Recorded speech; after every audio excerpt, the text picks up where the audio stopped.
చాలామంది నన్ను కమెంట్ చేసి ఎక్కువగా అడిగే విషయం ఏంటంటే, ఇన్ని దేశాల్లో ఉండగా నువ్వు జపాన్ ఎందుకు చూస్ చేసుకున్నావని చెప్పేసి. దీని గురించి నేను ఇవాళ మాట్లాడతాను. ఫస్ట్ ఆఫ్ ఆల్ నేను జపాన్‌ని చూస్ చేసుకోలేదు. జపాన్‌నే కాదు, అసలు ఏ కంట్రీలో ఉద్యోగం చేయాలన్న ఆలోచన అయితే నాకు లేదు.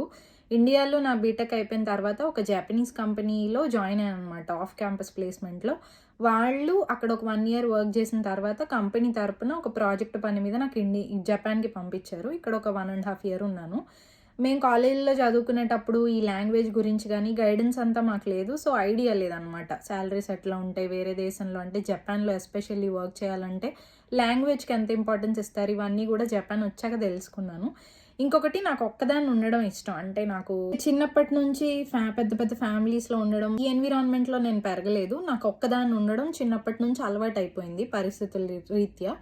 సో, జపాన్ అలాంటి ఒక కంట్రీ. అంటే మనం ఒక్కళ్ళమే ఉండాలి, లైఫ్‌ని బిల్డ్ చేసుకోవాలి, పీస్‌ఫుల్‌గా ఉండాలని అనుకుంటే Japan one of the best countries అనమాట టు ఎక్స్‌ప్లోర్.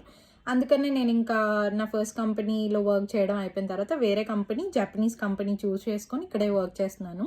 ఇక కరెన్సీ విషయానికొస్తే గనక కరెన్సీ తక్కువైనా సాలరీస్ ఎక్కువే ఉంటాయి. మన ఇండియాలో ఆబ్వియస్లీ మనం వేరే దేశంలో పని చేస్తే జీతాలనేవి కొంచెం బెటర్‌గా ఉంటాయి. మన ఇండియా కంటే కూడా కొంచెం ఎక్కువ సాలరీసే ఉంటాయి. ఇక్కడ నా ఖర్చులకి, నా పరిస్థితులు అన్నిటికి ఇక్కడ సరిపోతుంది. నేను ఇంటికి పంపించుకుంటాను, నా పనులు నేను చేసుకుంటాను, అన్నీ నేను మేనేజ్ చేసుకోగలను. ఇంకా నేను కొంచెం సేవ్ కూడా చేసుకోగలను. ఇట్ టోటలీ డిపెండ్స్ మనకి ఎంత ఎక్స్పీరియన్స్ ఉంది, మనం ఎంత మంచిగా నేర్చుకుంటున్నాం, లాంగ్వేజ్ ఎలా ఇంప్రూవ్ అవుతున్నాం, ఈ ఫ్యాక్టర్స్ అన్నిటిని బట్టి సాలరీస్ అనేవి ఉంటూ ఉంటాయి అన్నమాట.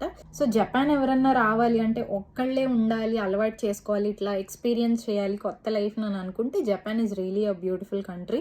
మీకు ఇంకా బెటర్ ఆపర్చునిటీస్ కావాలి, బెటర్ సాలరీస్ కావాలంటే లాంగ్వేజ్ మీద ఫోకస్ చేయొచ్చు అనమాట.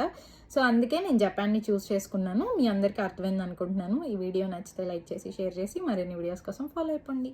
Bye bye.